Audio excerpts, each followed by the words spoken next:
Amado irmão, querida irmã, em Jesus Cristo, tudo bem com vocês?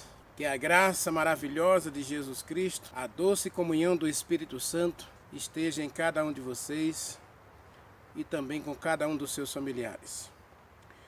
Amados, obrigado pelo like, obrigado por compartilhar o vídeo e obrigado por assistir o vídeo até o final.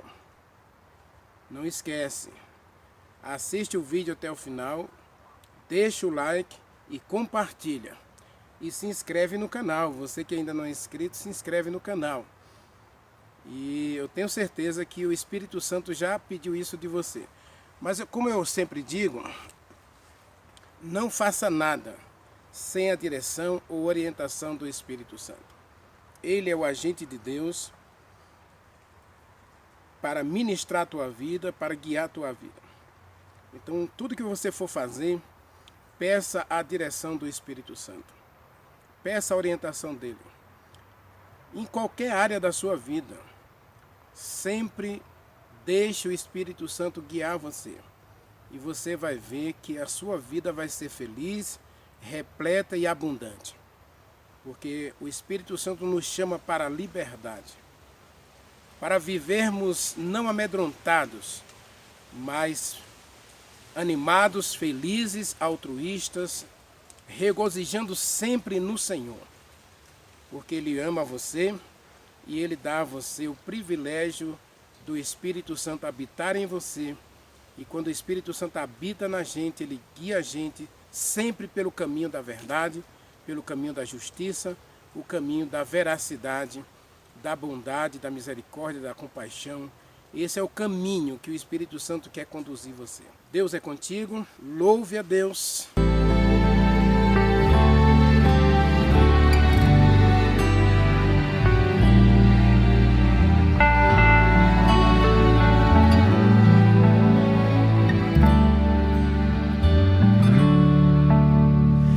Vem, Santo Espírito, agora. Vem, te pedimos a orar. Vem com poder inspirar-nos. Sim, vem nos reavivar.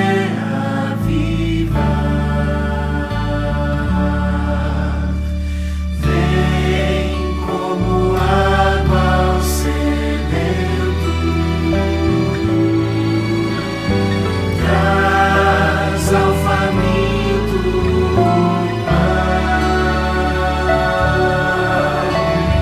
Vem e sacia minha alma.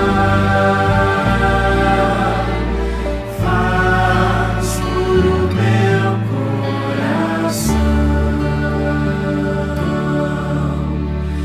Vem como a brisa suave. Vem com o teu resplendor. Dá-nos vigor e alegria.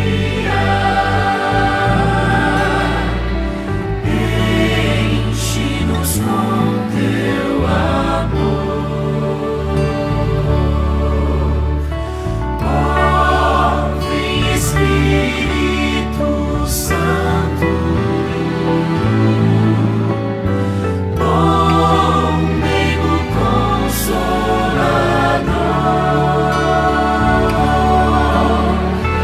Vem inundar nossa vida com teu sagrado fervor.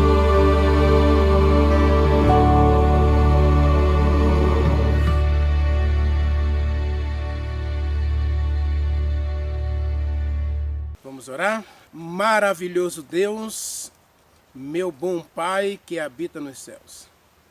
Estamos na Tua presença e é na Tua presença, Senhor, que queremos viver para sempre. Senhor, aceita a todos nós, abençoe a todos nós e cure e cuide de todos nós. Obrigado pela vida, obrigado pela saúde, obrigado, ó Deus, pelos problemas, pelas dificuldades que enfrentamos. Obrigado por todas as coisas, porque todas as coisas, segundo a Tua palavra, cooperam para o nosso crescimento espiritual, cumprindo um propósito do Senhor em nossa vida, que é exaltar e glorificar o nome do nosso Senhor e Salvador Jesus Cristo. Portanto, Senhor, obrigado por todas as coisas que acontecem conosco. E obrigado porque sabemos que o Senhor está presente. O Senhor está no dia a dia cuidando de todos nós. Acima de tudo, ó Pai, obrigado pelo sacrifício maravilhoso de Jesus Cristo. E obrigado pelo Espírito Santo que o Senhor enviou para ficar conosco, para insistir conosco, para nos mudar, nos converter, nos transformar à imagem e semelhança do Teu Filho amado Jesus Cristo, refletindo em nós o Teu caráter, a Tua personalidade, a Tua bondade e o Teu amor. Fica conosco, fale conosco, ensina-nos pela Tua palavra, abençoa-nos com o Espírito Santo e, acima de tudo, ó Deus, transforma-nos para sermos cada dia melhores filhos e filhas amados do nosso Deus. Que o Senhor diga de nós, como o Senhor disse de Davi, homem ou mulher segundo o coração de Deus. E o Senhor disse de Daniel, Daniel, você é muito amado do Senhor. E o Senhor disse também de Jesus Cristo, tu és meu filho, eu hoje te gerei. E o Senhor disse de Davi, tu és meu filho, eu hoje te gerei. Então, Senhor, gera a cada um de nós hoje pelo Espírito Santo, transforma a nossa vida, cura-nos de todo o pecado, cura-nos de todas as mazelas e picuinhas, de todas as coisas ruins que existem em nosso coração. Dá-nos um novo coração pelo Espírito Santo, o adoramos e te pedimos em nome de Jesus Cristo. Amém. Amados, eu terminei a mensagem de ontem em Hebreus capítulo 6. E Hebreus capítulo 6 é um texto bem complicado, não é?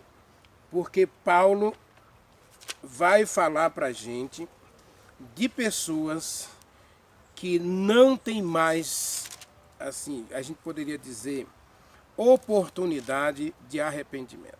Eu sempre digo que Deus é o Deus das oportunidades, não é? Mas aqui em Hebreus 6, Paulo apresenta uma classe de pessoas que a gente pode, inclusive, delinear como as 5 virgens nécias, né? Pessoas dentro da igreja que, infelizmente, elas caíram. O texto para a nossa mensagem de hoje é o versículo 6, capítulo 6 de Hebreus, versículo 6, diz assim, olha, e caíram. Essa expressão é terrível, porque Paulo apresenta que essas pessoas estavam cheias de privilégio. Hebreus capítulo 6, versículo 6. Eu vou ler o versículo todo e depois a gente vai analisar do 1 até o versículo 8. A análise será do versículo 1 até o versículo 8. Mas a palavra de hoje é caíram. Em outras palavras, eles perderam o Espírito Santo, perderam a fé, perderam a esperança, perderam a alegria espiritual, perderam a vontade do céu, perderam a salvação. E aí a gente vai ver aqui no capítulo 6 quais as 3 razões, 3 passos que eles deram para caírem. Porque na vida espiritual, ou nós caminhamos para frente, ou nós subimos a escada da santificação, ou caímos da graça. Caímos.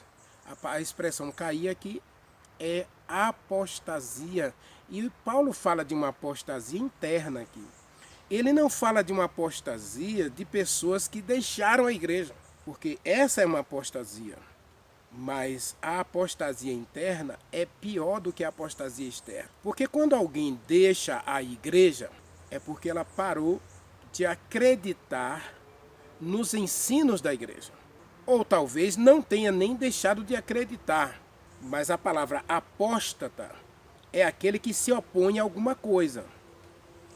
Apóstata é alguém que se opõe a alguma coisa. Então, Paulo fala em Tessalonicenses, Leia comigo. 2 Tessalonicenses, capítulo 2, ele fala de uma apostasia no final.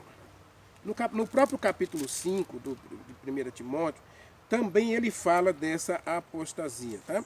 Mas em 2 Tessalonicenses, capítulo 2, ele fala sobre a apostasia. Então, esse tipo de apostasia é alguém que se opõe ao ensino da palavra. Ou seja, ele deixa de crer em uma verdade da Bíblia para acreditar em um ensino humano que, segundo a palavra, é mentira. Então ele passa a acreditar na mentira e deixa de crer na verdade. Isso é apostasia, uma apostasia declarada, aberta. Agora, Paulo fala de uma outra apostasia no capítulo 6, que é uma apostasia interna. Você não deixa de crer, mas você começa a duvidar. Você começa a questionar a verdade de Deus, a vontade de Deus. É um outro tipo de apostasia. Quando parece que está tudo bem, parece que você está seguindo bem, parece que você está fazendo a vontade de Deus e simplesmente você está contrário a Deus. Jesus Cristo disse: quem comigo não ajunta, espalha. Quem não é por mim, é contra mim. A questão das virgens nécias é que elas estão junto com as prudentes, elas estão esperando o noivo, mas a sua vida, ela não reflete essa esperança. Ela não reflete nenhum desejo de mudança, nenhum sentimento que realmente mostre, que reflita que elas estão interessadas no céu. As suas lâmpadas estão acesas, é verdade, mas suas vasilhas estão secas. E quando o noivo toca a buzina e elas ouvem a voz dizendo: eis o noivo, agora elas querem comprar azeite. Ou seja, elas querem comprar a experiência espiritual dos outros para poder ter uma própria experiência. Quantos cristãos dentro do cristianismo moderno estão vivendo a experiência dos outros, mas não tem sua própria experiência, não tem seu próprio relacionamento com Deus, não tem vida espiritual? Então, 2 Tessalonicenses, capítulo 2, está escrito assim: ó, irmãos, com respeito à vinda do nosso Senhor Jesus Cristo e a nossa reunião com Ele, nós já exortamos vocês para que vocês não se demovam com facilidade e nem vos perturbeis, quer por espírito, quer por palavra, quer por epístola, quer como se procedesse da nossa parte, como se já tivesse chegado o dia do Senhor. Ninguém de modo nenhum vos engane, porque isto não acontecerá sem que antes venha a apostasia. Esta apostasia de 2 Tessalonicenses capítulo 2, versículo 3, está falando justamente daqueles que trocam a verdade de Deus pela mentira. Leia o versículo 11 aí, 2 Tessalonicenses capítulo 2, né? Por isso, por este motivo, pois Deus lhes manda a operação do erro para crerem na mentira, a fim de serem julgados todos aqueles que não creram ou pararam de crer ou que não dão crédito à verdade. Então essa é uma apostasia aberta ou externa. Tem muita gente hoje trocando o cristianismo, a salvação em Cristo, pela salvação pelas obras, ou criando o seu próprio caminho para chegar ao céu e chegar a Deus.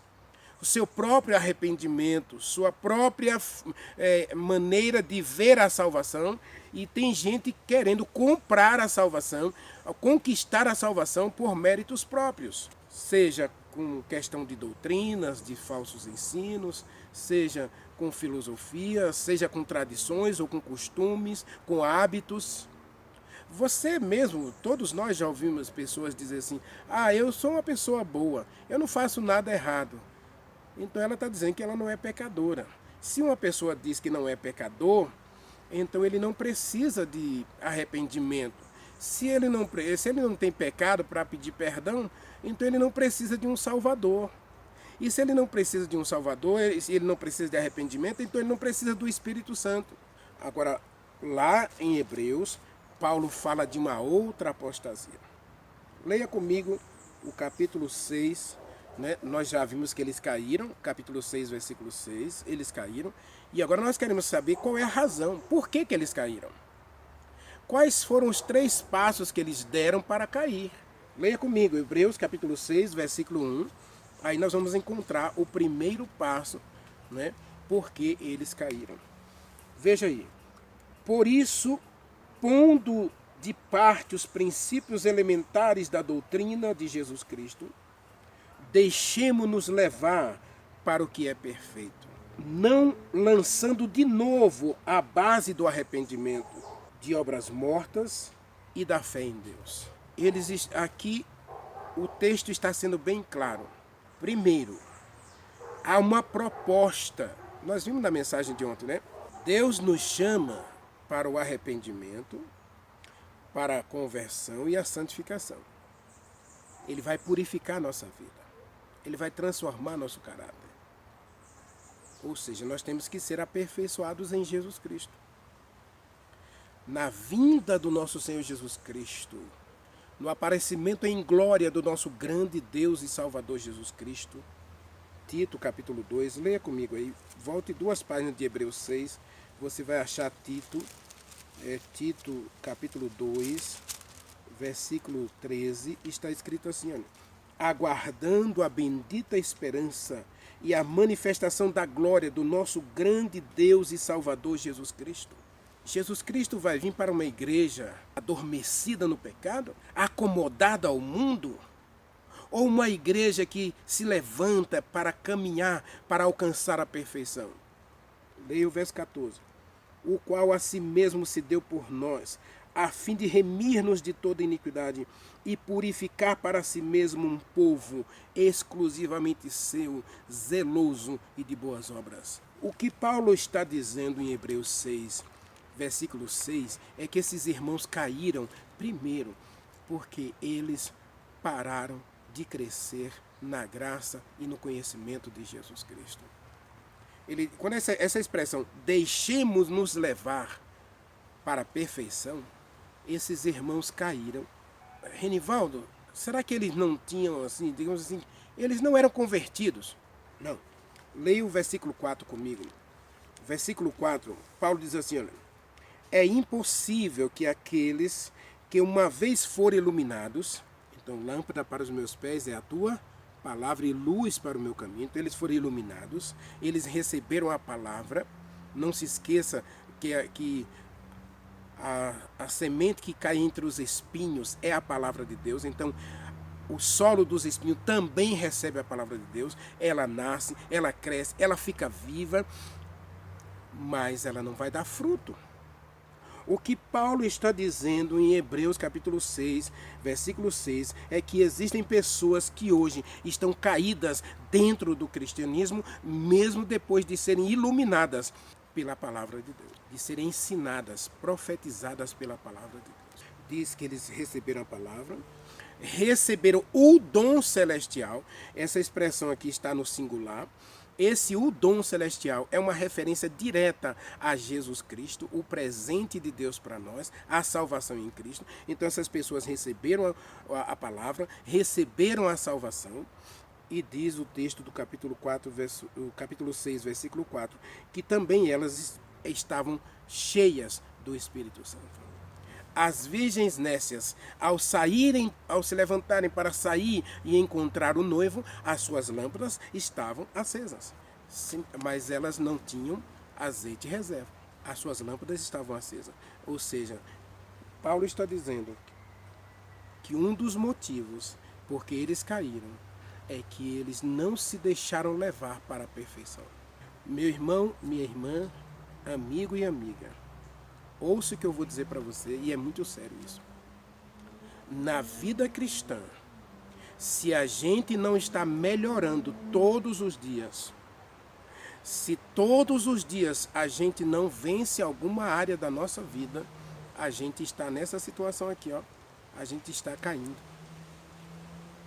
1 Coríntios, capítulo 9, se eu não estou enganado, versículo 21, Paulo diz assim: cuidado, que você que está em pé, para que você não caia. Então eu preciso cuidar da minha vida espiritual. Jesus Cristo ele vai ser muito mais radical do que Paulo, né? Porque Paulo manda você tomar cuidado. E Jesus Cristo vai dizer assim: se você não deixar tudo, se não houver mudança em você, você não entrará no reino dos céus. Quando Jesus Cristo diz para Nicodemos: aquele que não nascer da água e do Espírito Santo não pode entrar e nem ver o reino de Deus. Muitas vezes nós estamos na igreja e a nossa vida continua um lixo, porque continuamos com velhos hábitos, velhos costumes, velhas tradições, velhos rancores. Esses dias eu estava conversando com uma pessoa e ela me fez uma revelação bombástica. Ela disse: eu não consigo perdoar. Ora, eu estou na igreja. Cada dia eu tenho uma luz da palavra de Deus. E Jesus Cristo foi muito claro: se você não perdoa o seu irmão, você nem é filho de Deus, você continua nas trevas. 1 João diz que aquele que odeia seu irmão, aquele que não oferece o perdão a seu irmão, ele continua nas trevas. E Paulo está dizendo em Hebreus 6, versículo 4, que muitas pessoas foram iluminadas, receberam a luz da palavra de Deus, a verdade de Deus que liberta, que transforma, e elas simplesmente pararam no tempo e não avançaram para a perfeição. Isso é tremendo, isso é trágico. Como que eu estou na igreja e eu sei que desse Deus de amor, esse Deus de misericórdia, de bondade, ele fez algo extraordinário por mim, que é oferecer a mim, Renivaldo, perdão de todos os meus pecados. Ele diz, né? Aí mesmo em Hebreus capítulo 10 ele fala também, mas eu vou ler para você Isaías 43, versículo 25. Leia comigo. Por favor, abra sua Bíblia. Isaías 43, versículo 25. Está escrito assim: ó, eu mesmo, diz o Senhor, sou o que apago todas as tuas transgressões, e dos teus pecados eu faço questão de não me lembrar.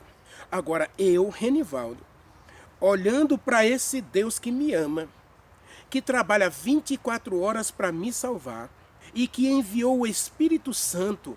Olha que privilégio Deus me deu. Ele me deu a iluminação da sua palavra, ele me libertou das mentiras, dos enganos, dos falsos ensinos e filosofias. Ele me deu a salvação gratuita em Jesus Cristo. Ele me deu perdão de todos os meus pecados, o que eu cometi há 20 anos atrás, 50 anos atrás, eu tenho 55 anos, né? E o que eu vou cometer daqui a 20 anos ainda, Deus já proveu perdão para todos os meus pecados. E agora eu olho para um irmão que me ofende, que me fere, que me magoa, e digo para ele: eu não te perdoo. Outro dia eu encontrei uma jovem e ela estava muito chateada com a igreja. Aliás, ela tinha parado de frequentar a igreja. Por quê? Porque na sua adolescência ela estava noiva e o namorado, ela e o namorado, não tiveram assim domínio próprio e ela acabou engravidando antes de casar. Acredite, ela estava há uns 8 anos sem falar com o próprio pai, porque assim que ela engravidou, o pai mandou ela embora de casa e disse que não a perdoava. Mas o pai era um líder da igreja, um pregador da palavra, como diz no Velho Testamento, um profeta, aquele que ensinava, aquele que dirigia, aquele que orientava os filhos de Deus a andar no caminho certo. E durante 8 anos, ele não falava com a filha que fornicou dentro da sua casa. Ela estava casada com aquele rapaz, né, tinha um filho já com 7 anos de idade. Mas ela estava chateada por quê? Porque o pai não a perdoava. Eu cheguei em uma época numa igreja para liderar uma igreja, para pastorear uma igreja, e acreditem, na primeira Santa Ceia, eu percebi que mais de 20% dos membros da igreja não tinham condição de tomar a Santa Ceia, porque tinha deles que tinha mais de 20 anos sem falar um com o outro. Paulo está falando de uma classe de pessoas que cai. E cai porque não se deixa levar para o que é perfeito. E o que é perfeito é Jesus Cristo. Por isso Paulo disse para Timóteo, antes cresça na graça e no conhecimento do nosso Senhor e Salvador Jesus Cristo. Por isso Paulo vai dizer aos coríntios que estar em Cristo é ser uma nova pessoa.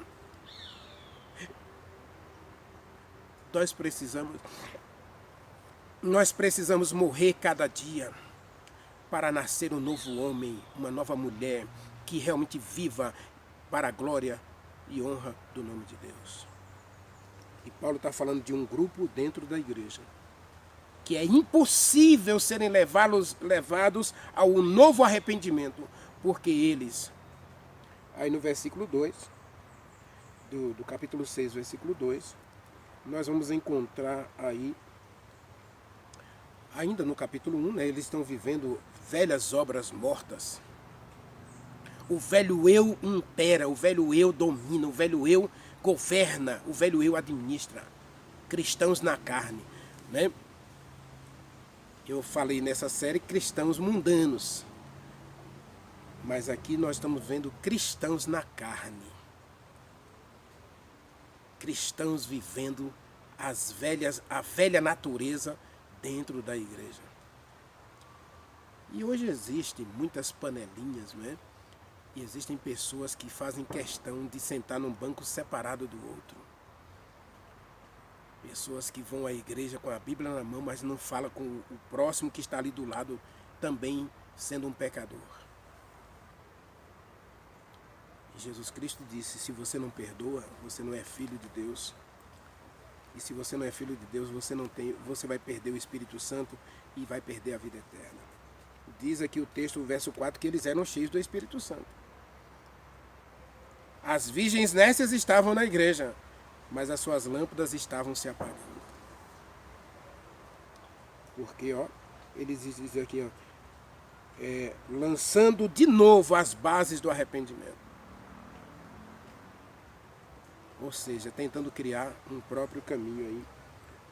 E aí diz o ensino de batismo, a imposição de mãos, a ressurreição de mortos e juízo eterno.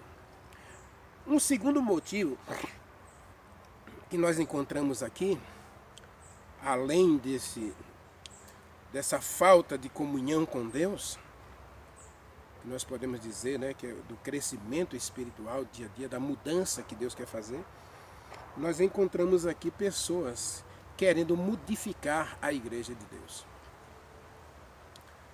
E hoje existem milhares de pessoas influentes inclusive, que estão tentando consertar a igreja de Deus. Ou seja, aquilo que Deus diz é a verdade, não, vamos melhorar essa verdade aí. Vamos fazer uma reforma aqui, vamos crer, mas vamos crer diferente. Em 1994, um grande vulto religioso disse o seguinte, não é difícil você acreditar que Deus criou o macaco. Tudo bem, vamos juntar aí criação e evolucionismo. Então Deus cria o macaco e o macaco gera o homem. Né? É tentar unir as trevas com a luz, não é?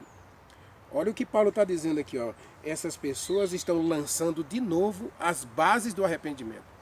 Ora, qual é a única base do arrependimento segundo a Bíblia? Abra sua Bíblia, Atos dos Apóstolos, capítulo 3, Pedro nos dá qual é a única base. Qual é a única base do arrependimento? Atos capítulo 3. Né?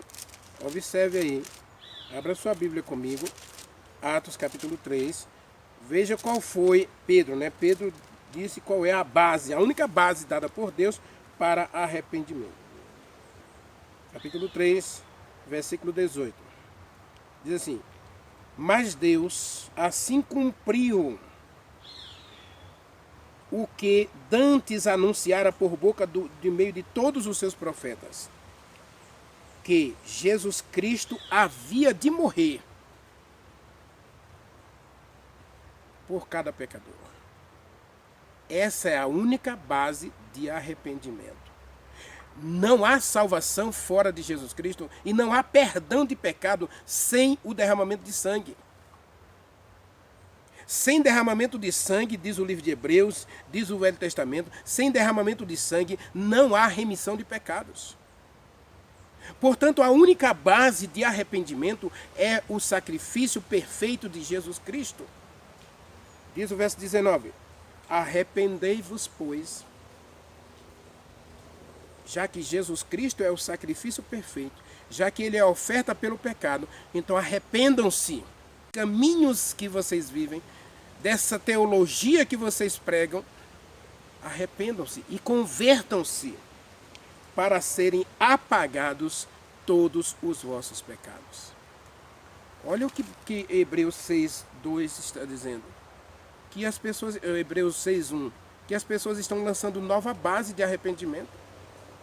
Não, a gente para se salvar tem que fazer alguma coisa. A gente tem que produzir alguma obra para a gente se salvar, porque senão a gente não vai se salvar. Aqui, salvação pelas obras fica muito claro, porque eles estão lançando de novo as bases do arrependimento. Já no versículo 6, aí, Paulo está dizendo que eles não são renovados para o arrependimento, porque eles estão querendo crucificar de novo a Jesus Cristo. Ou seja, o sacrifício que Jesus Cristo fez na cruz, eles inutilizam, eles tornam inútil o sacrifício que Jesus Cristo fez por eles. Eles negam a salvação pela fé, eles negam o sacrifício de Jesus Cristo, rejeitam o sacrifício de Jesus Cristo. Por isso, o Espírito Santo, que é o agente de Deus, que nos leva ao arrependimento, não pode mais habitar nessas pessoas. Por isso elas caíram. Porque elas agora, eles querem construir, edificar um novo caminho que leve a um arrependimento puramente humano, para que eles alcancem o perdão e a salvação. Nós podemos citar aqui os judeus. Os fariseus ali, especificamente os fariseus, que guardavam 600 mandamentos para se aperfeiçoarem e serem aceitos por Deus. Jejuavam 2 vezes por semana, davam o dízimo de tudo, não comiam isso, não bebiam aquilo. Faziam longas orações nas praças. Sua religião era para ser vista dos homens, não era para agradar a Deus. E um dia eles sobem, Jesus Cristo contou a parábola, né? Capítulo 18, versículo 10, Jesus conta uma parábola, que 2 homens sobem ao templo para orar. Um era fariseu, o outro era publicano. E o fariseu batia no peito de si, ele orava de si para si mesmo: Senhor, eu não sou como os demais homens, roubadores, adúlteros, mentirosos, assassinos. Não sou nem como esse publicano aqui, ó. Publicano, lembre-se que era um judeu, tá? O publicano era um judeu funcionário de Roma. Então, um judeu que era funcionário de Roma, ele era chamado de publicano. Ou seja, ele era expulso da igreja, né? E ele era considerado um apóstata. Alguém que deixou os princípios do judaísmo para seguir os princípios de Roma. Nada disso. Ele era um judeu fiel, adorava a Deus, ia ao templo e orava, mas ele era funcionário de Roma, ou seja, ele recebia salário para cobrar impostos aí dos próprios judeus para o Império Romano. Ou outros serviços aí, eles, quem sabe, eram soldados, eram chefes de províncias, ele era um funcionário público. Então os judeus, eles eliminavam da igreja quando alguém, ele era funcionário público e eles eram alijados. Então ele dizia: não sou nem como esse publicano aí, ó. Eu não mato, eu não roubo, eu não adultero, não faço nada errado. Ou seja, ele está tentando construir uma base de arrependimento que não está na palavra. E embora eles matassem o cordeiro da Páscoa, isso era apenas um hábito, um costume. Ir ao templo todos os dias, fazer longas orações nas praças, era um costume, era uma tradição. Paulo está falando aí dessa questão. E no versículo 5, diz que eles provaram a boa palavra de Deus e os poderes do mundo vindouro. Ou seja, esse grupo era das virgens nécias, né, e dos fariseus, era um grupo que realmente sabiam da vinda do Messias, né, e até esperavam a vinda do Messias, mas eles tentam construir um próprio caminho aí. Existe nesse versículo 1 e 2 aqui uma outra coisa que me preocupa muito, que é a questão da procrastinação. O texto aqui deixa entender que esse grupo aqui, além de rejeitar a oferta de Deus, além de negar, além de tentar construir seu próprio caminho para o céu, alguns caem na armadilha satânica de pensar ou se acomodar a essas mudanças, deixando para depois. Pense nas virgens nécias. Elas estavam ali, sentadas com as prudentes, esperando o noivo. E todas adormeceram. Diz o texto do versículo 5 que todas adormeceram, que o noivo tardou um pouquinho, então todas adormeceram. Quando o noivo ouve a voz do noivo, no versículo 6, que elas despertam, aí aparece a diferença entre os dois grupos. As nécias estão com as lâmpadas ainda acesas, mas sem azeite reserva. As prudentes estão com as lâmpadas acesas, mas com azeite reserva. O que significa isso? Significa que durante a espera, as virgens nécias não tiveram assim a coragem de se preparar, não correram atrás do azeite reserva. Deixaram para depois. Eu preciso fazer algumas reformas na minha vida. Mas eu posso começar isso amanhã. Você acha que é fácil para mim, por exemplo, todos os dias vir gravar uma mensagem para você? Você acha que não existe uma luta dentro de mim? Dizendo, não, deixa para depois. Vai em outro horário. Vai. Então, se a gente não levantar para fazer, se a gente disser que vou fazer amanhã, vou fazer depois de amanhã, tem muita gente que na sua vida pessoal, na sua vida relacional, na sua vida profissional, estão perdendo grandes oportunidades porque tem deixado tudo para depois. O problema das virgens nécias principalmente foi deixar para depois. Acontece, meu irmão, que Coríntios capítulo 5 diz que hoje é o dia da salvação. Hoje é o tempo oportuno. Hoje é o tempo oportuno. E Hebreus capítulo 4 também fala disso, né? Hoje, se você ouvir a voz de Deus, não endureça o seu coração. Eu quero concluir justamente com esse texto. Capítulo 3, versículo 7. Eu quero concluir com esse texto, olha. Assim, pois, como diz o Espírito Santo, hoje, se você está ouvindo a voz de Deus, não endureça o seu coração. O livro de Hebreus, capítulo 6, versículos 7 e 8, está mostrando o resultado de dois grupos dentro da igreja. Nós vimos que Deus dividiu, não foi Deus quem dividiu, né? A humanidade está dividida em 3 grupos, né? 2 grupos se perdem porque rejeitam a palavra, né? E um grupo será salvo por meio do fogo, né? Sendo purificados e embranquecidos pelo fogo. No capítulo 6 de Hebreus, versículo 7, fala da uma semente útil. Aquela da boa terra, que vai produzir fruto, que vai agradar e vai ser uma bênção para quem plantou, né? Porque ela é segundo a vontade de Deus. E o versículo 8 fala da semente, dos espinhos aí, os abrolhos e espinhos aí, que muita gente estão produzindo. Tem muita gente produzindo só abrolhos e espinhos. A que grupo você pertence? E está aqui falando de um grupo apostatado dentro da igreja, tentando fazer seu próprio caminho para o céu. O fariseu foi ao templo orar de si para si mesmo. O publicano batia no peito dizendo: Senhor, tem misericórdia de mim, pecador. O publicano não lança novo fundamento de arrependimento. Ele não lança uma nova base de arrependimento. Ele não tenta construir um caminho para se arrepender, para chegar a Deus. O fariseu está ali cheio de jactância, orgulhos e tantas obras de mérito próprio para alcançar a perfeição e a fé em Deus. A que grupo você pertence hoje dentro da igreja? Quem é você? Você está caído? Há esperança para você. Porque se esse texto está na Bíblia, é porque Deus deixou aqui para que ensine a mim e a você a ouvir a voz do Espírito Santo. Capítulo 3, versículo 7. Hoje, se você ouvir a voz do Espírito Santo, se o Espírito Santo está falando com você hoje, não endureça o seu coração.